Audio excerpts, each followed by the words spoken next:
Le secrétariat technique du Conseil supérieur du pouvoir judiciaire, CSPJ, est particulièrement heureux de vous accueillir dans cette enceinte en cette matinée du 1er octobre 2021 pour une occasion spéciale, celle où les membres de la 4e judiciature vont prêter serment.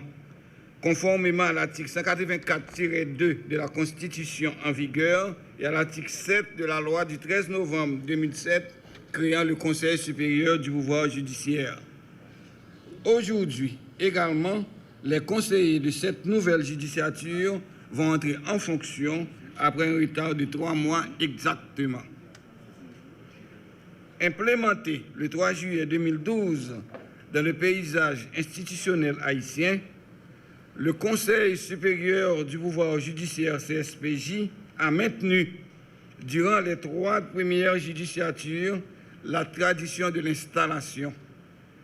Tous les 3 ans de chaque nouvelle judiciature au mois de juillet, avec une régularité exemplaire jusqu'ici.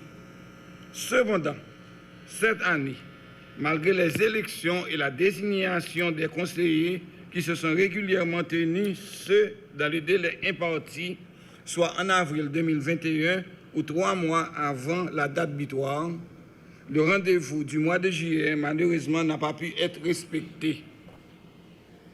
En effet, le pouvoir judiciaire a dû faire face à la mort de son président, feu l'honorable magistrat René Sylvestre, le 23 juin 2021, d'une part, et d'autre part, l'assassinat du président de la République, son Excellence M. Jovenel Moïse. En cette occasion particulière, nous saluons la mémoire de ces 2 illustres serviteurs de la nation et adressons nos pensées les plus profondes et nos meilleurs sentiments à leurs familles respectives. Mesdames, Messieurs, comme vous pouvez vous en rendre compte, vous conviendriez avec moi que le système judiciaire a dû aussi faire face à une conjoncture sociopolitique délétère et compliquée, à l'insécurité qui gagne du terrain au jour le jour, semant le deuil dans les rangs de la population déjà exiguë, agonisante, exposée aux aléas de toutes sortes, où le présent est obscur aussi bien que l'avenir paraît sombre. Dans ce contexte difficile, la 4e judiciature du Conseil supérieur du pouvoir judiciaire CSPJ n'a pas pu être installée à la date prévue. Cependant, la justice étant l'un des pouvoirs régaliens de l'État, en référence aux articles 59, 59.1 et 60 de la Constitution, elle ne saurait rester les bras croisés. Le bateau tangue, mais il ne coulera pas. Voilà pourquoi nous sommes réunis aujourd'hui en vue d'assister à cette noble et significative cérémonie de prestation de serment et d'installation des membres de cette judiciature, élus, désignés ou d'office pour une durée de 3 ans, soit de 2021 à 2024. Mes chers compatriotes, aujourd'hui, 6 des 9 membres du Conseil supérieur du pouvoir judiciaire, prévus à l'article 4 et suivant de cette loi du 13 novembre 2007, prêtent serment et vont continuer le travail qu'ont commencé leurs devanciers des 3 judiciatures précédentes. S'il est vrai que, depuis 2012, beaucoup de chantiers ont été entamés, dont la certification des magistrats, la construction et la rénovation de certains tribunaux, l'ajustement des salaires et avantages sociaux pour les magistrats. Entre autres, il reste cependant beaucoup de chemins à parcourir encore. Ad Augusta, per Angusta, à des résultats grandioses par des voies étroites. Honorables conseillers, vous avez du pain sur la planche. Le temps n'est plus au beau discours, mais à l'action. En cette période de grande morosité nationale, notre système judiciaire doit relever de nombreux défis et surtout se montrer à la hauteur des attentes de la population. Pour cela, il faut que l'organe d'administration, de gestion de contrôle et de délibération du pouvoir judiciaire donnent le ton et permettent à chaque magistrat, chaque cadre, chaque employé du système judiciaire d'avoir les moyens adéquats aux fins d'accomplir correctement sa tâche. C'est dans ce contexte difficile qu'en ma qualité de secrétaire technique au CSPJ et au nom de tous les cadres et employés de l'administration centrale, je souhaite à tous les conseillers la plus cordiale bienvenue et ipso facto vous rassure de l'entière et pleine coopération de chacun d'entre nous.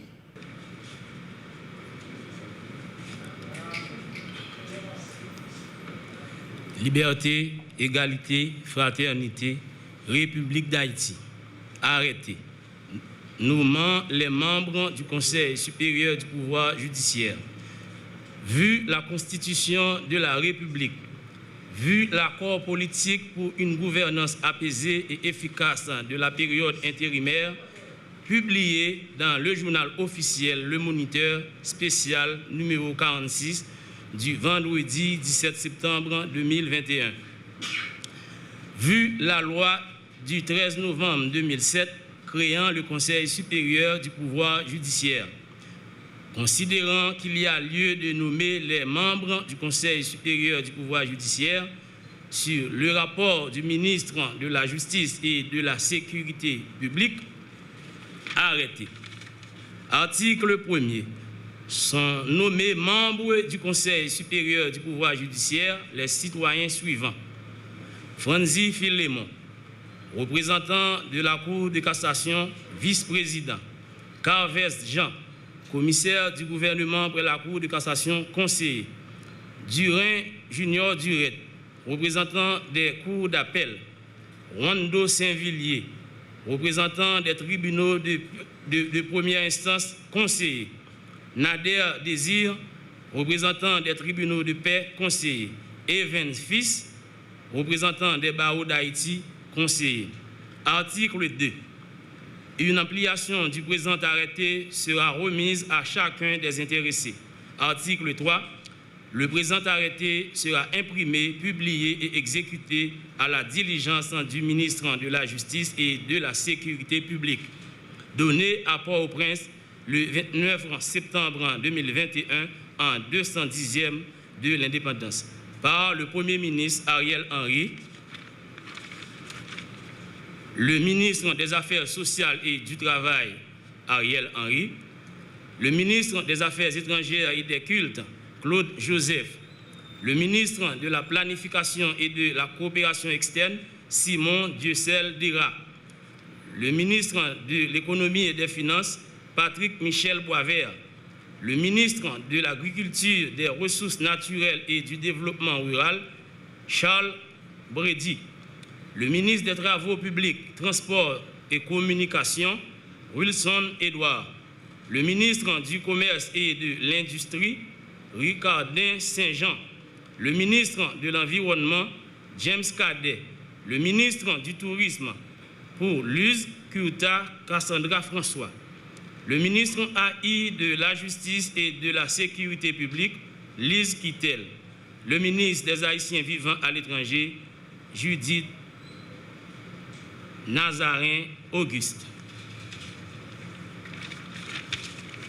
le ministre de l'Intérieur et des collectivités territoriales, Lise Kittel, le ministre de l'Éducation nationale et de la formation professionnelle, Marie-Lucie Joseph, le ministre de la Santé publique et de la Population, Marie-Greta Roy-Clément, le ministre à la condition féminine et aux droits de la femme, Sophia Laureus, le ministre de la Jeunesse, des Sports et de l'Action civique, Patrick Justin, le ministre de la Culture et de la Communication, pour Jean-Emmanuel Jacquet, le ministre de la Défense, Enold Joseph.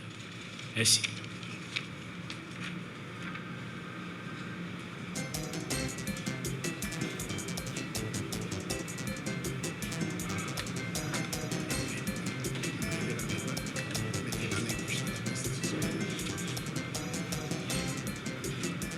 Je jure de respecter la Constitution, les lois et les règlements de la République, de veiller au fonctionnement régulier du pouvoir judiciaire et à la protection des droits des justiciables. Je jure de respecter la Constitution, les lois et règlements de la République, de veiller au fonctionnement régulier du pouvoir judiciaire et à la protection des droits des justiciables. Merci. Je jure de respecter la Constitution, les lois et les règlements de la République, de veiller au fonctionnement régulier du pouvoir judiciaire et à la protection des droits des justiciables. Merci. Je jure de respecter la Constitution, les lois et les règlements de la République, de veiller au fonctionnement du pouvoir régulier du pouvoir judiciaire et à la protection des droits des justiciables. Je jure de respecter la Constitution, les lois et les règlements de la République, de veiller au fonctionnement régulier du pouvoir judiciaire et à la protection des droits des justiciables. Merci. Je jure de respecter la Constitution, les lois et les règlements de la République, de veiller au fonctionnement du pouvoir judiciaire et à la protection des droits des justiciables.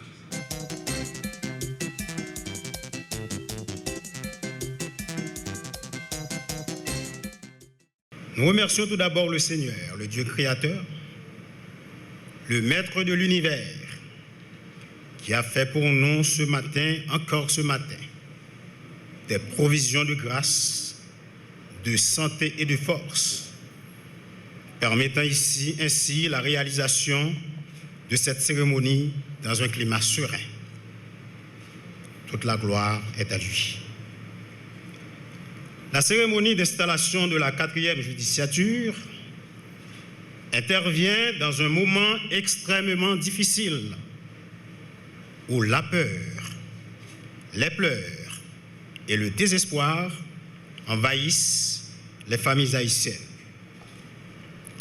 Oui, notre pays connaît actuellement une crise terrible, une période très difficile de notre histoire de peuple. À cet effet, nous remercions le Premier ministre et les membres de son cabinet, les membres du Conseil des ministres, qui, estimant que l'État ne doit pas arrêter de fonctionner, se sont engagés à remettre sur les rails les institutions étatiques affaiblies ou démantelées. C'est de bon ton qu'ils pensent qu'à toute situation exceptionnelle, il faut des solutions exceptionnelles. Nous félicitons et remercions les différentes associations de magistrats par le truchement de leur président, Jean-Wilner Mourin de l'ANAMA, Jean-Ikenson Edumé du RENAMA, Michel D'Alexis de la JUFA, qui ont tout fait et mis en œuvre. Rencontres avec les autorités étatiques, réunions avec les nouveaux conseillers, interventions dans les médias pour pouvoir rendre possible aujourd'hui cette installation, empêchant ainsi la disparition du CSPJ qui était à l'agonie. Nos remerciements vont également à tous les magistrats signataires de la pétition du 16 septembre 2021 qui ont compris la nécessité de requérir les autorités étatiques de rendre fonctionnel cet organe de discipline et de gestion de notre système judiciaire. Mesdames, Messieurs les magistrats, en signant cette pétition, vous avez joué votre partition et c'est un devoir. Ainsi, nous vous exhortons à travailler dans le respect, la discipline et l'honnêteté, en respectant surtout les normes éthiques et déontologiques de la profession. Sinon, le CSPJ n'hésitera pas d'intervenir et de sanctionner les écarts commis par certains d'entre vous dans l'exercice de vos fonctions. De notre côté, pendant le peu de temps que nous allons passer à la 4e judiciature, Nous allons travailler avec les autorités pour avoir les moyens adéquats devant faire fonctionner le pouvoir judiciaire. Les magistrats doivent travailler dans des conditions décentes, sécuritaires et avoir les moyens nécessaires avec un salaire raisonnable. La formation continue des magistrats doit être prise en compte. Les fonctions, puisque les fonctions de juger et de requérir exigent des compétences affirmées, il faut que le magistrat ait une connaissance ouverte sur le monde. Magistrats de l'ordre judiciaire, puissiez-vous élever à la hauteur de votre tâche et rendre vos décisions au nom de la République, maintenant au nom d'un homme. Lorsque le roi Josaphat établissait autrefois des juges en Israël, surtout dans les villes fortes du pays de Juda, il leur disait ceci: prenez garde à ce que vous ferez, car ce n'est pas pour les hommes que vous prononcez des jugements. C'est pour l'Éternel qui sera près de vous quand vous les prononcerez. Maintenant, que la crainte de l'Éternel soit sur vous. Veillez sur vos actes. Car il n'y a chez l'Éternel, notre Dieu, ni iniquité, ni égard pour l'apparence des personnes, ni acceptation de présent. Aujourd'hui, nous profitons de cette occasion pour dire à nos collègues magistrats, nos juges, d'agir avec intégrité de cœur et que toutes vos décisions doivent être marquées au coin du droit et de la raison. Dans son testament politique, au XVIIe siècle, Richelieu écrivait ceci: il est beaucoup plus aisé de reconnaître le défaut de la justice que d'en prescrire les remèdes. La justice exerce de façon constante une attraction sur l'opinion publique et les médias. Les affaires pénales ou civiles, les faits divers, les scandales et les pathologies de la vie judiciaire retiennent l'attention. On met en exergue les imperfections du système judiciaire, laissant dans l'ombre les aspects positifs, les avancées, les progrès. De même, il est rarement rappelé qu'au quotidien, la justice garantit les libertés individuelles et l'état de droit. L'existence du pouvoir judiciaire est la garantie de l'indépendance des juges. Le CSPJ constitue à mes yeux un pilier essentiel dans la consolidation des acquis démocratiques et du principe de la séparation des pouvoirs. Toutes nos institutions démocratiques sont actuellement dysfonctionnelles. Mon devoir est de remettre notre pays sur les rails de la démocratie et de l'état de droit. En commençant par rendre le CSPJ opérationnel, j'ai voulu lancer un signal fort que notre pays est en route pour revenir à un fonctionnement normal de nos institutions. Il reste encore beaucoup à faire. Mais comme dit l'adage, c'est le premier pas qui coûte. Dans les jours qui viennent, nous continuerons de concert avec le CSPJ à remettre nos systèmes judiciaires en état de marche. Messieurs, les membres du Conseil, vous prenez fonction à un moment où nos concitoyens s'interrogent sur notre justice. Il est essentiel que les suspicions sur nos juges cessent. Les Haïtiennes et les Haïtiens doivent retrouver la confiance dans la justice de notre pays. Messieurs les membres du CSPJ, tous les yeux du pays sont fixés sur vous qui avez la lourde tâche de gérer le système et d'assurer la discipline parmi les juges. C'est votre responsabilité de sanctionner ceux qui s'écartent du droit chemin, car vous devez montrer à la population qu'aucun écart ne sera toléré et que vous êtes déterminés à éradiquer la corruption dans la justice haïtienne. Les justiciables attendent beaucoup de vous. Sans un système judiciaire fiable et respecté, nous n'aurons pas les investissements dont nous avons besoin pour créer des emplois et assurer un développement durable. Vous entrez en fonction aujourd'hui. Les tâches qui vous attendent sont nombreuses et souvent délicates. J'ai l'assurance que la confiance que vos pairs ont placée en vous, vous saurez la mériter. Il vous incombe de continuer et parachever les chantiers en cours, mais également d'inaugurer d'autres chantiers importants pour la bonne marche du pouvoir judiciaire.